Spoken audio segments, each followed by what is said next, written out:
नमस्कार दोस्तों, स्वागत है आपका सागर सर्वर अकेडमी में। आज हम एक्सरसाइज 12.1 का प्रश्न क्रमांक 1 हल करेंगे। प्रश्न क्रमांक 1, दो घनों जिनमें से प्रत्येक का आयतन 64 सेंटीमीटर क्यूब है।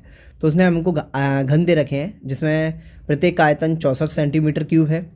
संलग्न फलकों को मिलाकर एक ठोस बनाया जाता है जिससे प्राप्त घनाभ का पृष्ठीय क्षेत्रफल ज्ञात करना है। तो क्या बोला है कि भाई दो घन हैं, दोनों घनों को मिला दिया, घनों को मिलाने के बाद जो बन रहा है वो बन रहा है घनाभ। अब घनाभ का पृष्ठीय क्षेत्रफल निकालना है। तो देखो कैसा है।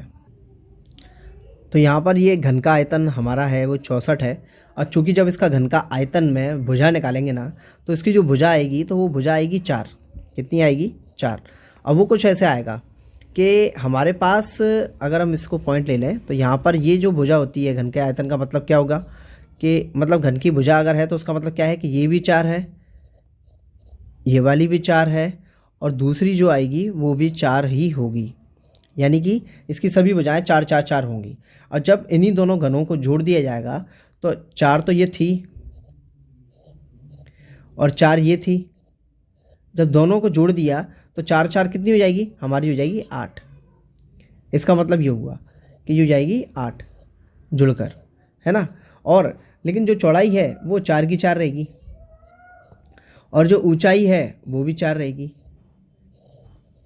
है ना। तो बस ये है, इतना सा फर्क है। तो इसको मिटा रहे हैं। अब इसमें जो भाषा है वो लिख लेते हैं।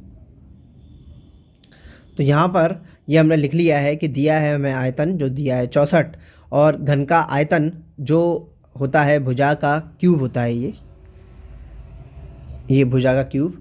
और इसे हम भुजा का क्यूब या ए क्यूब में से दोनों में से कुछ भी बोल सकते हैं, कोई फ़र्क नहीं पड़ेगा। मैं फ़िलहाल यहाँ पर ए क्यूब नहीं, मैं सिर्फ भुजा का क्यूब लेके चलूँगा। वो क्यों, वो आगे पता चल जाएगा। इतनी चीज़ ले ली हमने। अब हमें जो आयतन दिया है वो कितना दिया है? 64। और बराबर क्या है हमारे पास? भुजा का क्यूब। तो भुजा का क्यूब हम क्या करेंगे, दोनों तरफ घनमूल ले लेंगे। तो यहाँ हमने घनमूल ले लिया है। तो घनमूल का मतलब होता है कि 64 पर रूट लगाया लेकिन 3 लगा के, यानी क्यूब लगा के, इसी को घनमूल कहते हैं। और इधर भी लगाएंगे घनमूल, तो ये भी लग गया हमारा घनमूल। भुजा का क्यूब तो था ही, ये लग गया। अब देखो क्यूब से घनमूल कट गया पर। अब देखो यहाँ पर ये अपना था घनमूल, तो ये अब ये कटेगा तो घनमूल से, इसको थोड़ा प्रॉपर बना लें, बहुत सट गया, ये ऐसे में है। अब ठीक है। और इस पर लगाए 3। तो अब क्या कटा है हमारा कि घन से घनमूल कट गया। यहाँ पर जो है अब इसको जोड़े में बन जाएगा। तो जोड़े में क्या बनेगा कि घनमूल तो है ही 4, 64 को तोड़ेंगे तो 4 गुणा 4 गुणा 4 में तोड़ दिया, ये आ गया हमारा। बराबर में क्या है? भुजा।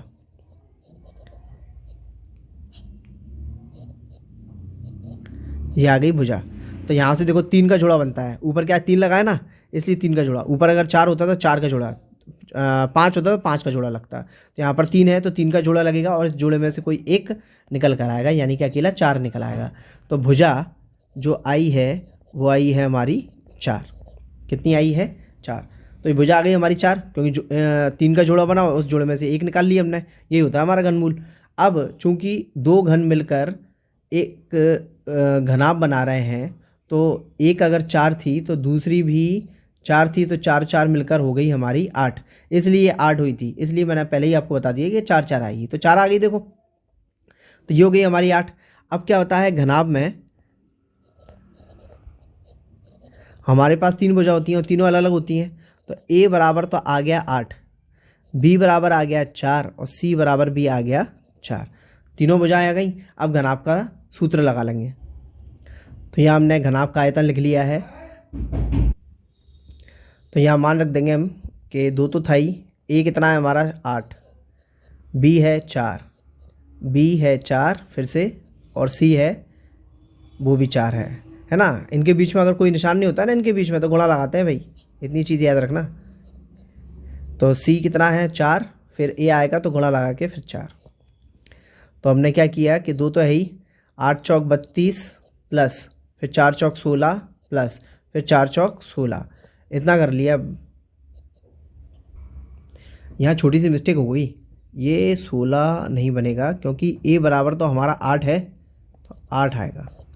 तो यहाँ पर हो गया 8 चौक 32, तो ये भी कितना होगा 32। अब ठीक है, अब पूरा सही गया है। अब 2 का 2 आ गया, छोटी छोटी मिस्टेक कभी ना कभी रह ही जाती है।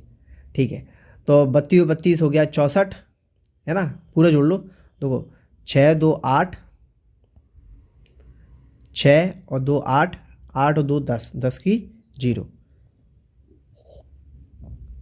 एक बचा यहाँ, तो 3 और 1 4 और 1 5, 6 7 8, ये कितना आ गया 8, यानी कि 80। 80 में 2 का गुणा कराएंगे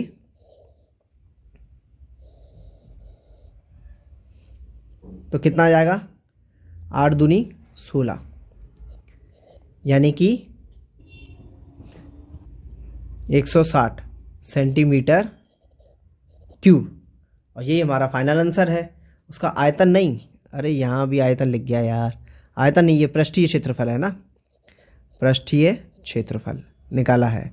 क्षेत्रफल था इसलिए स्क्वायर लगता है, तो पृष्ठीय क्षेत्रफल मांगा था वो हमने निकाल लिया। तो आयतन का पृष्ठीय क्षेत्रफल वो 160 है, आयतन दिया था 64, और वहाँ से निकाली पहले हमने भुजा, भुजा को पृष्ठीय क्षेत्रफल के सूत्र में रखा और निकाला हमने 160 इसका पृष्ठीय क्षेत्रफल। और इसी के साथ हमारा प्रश्न क्रमांक 1 यहीं समाप्त होता है। यदि वीडियो पसंद आया हो तो लाइक कीजिए, सब्सक्राइब कीजिए और वीडियो को ज़्यादा से ज़्यादा शेयर कीजिए। यदि आपको कोई डाउट है तो आप कमेंट बॉक्स में पूछ सकते हैं। और हाँ, बेल आइकन को दबाना ना भूलें।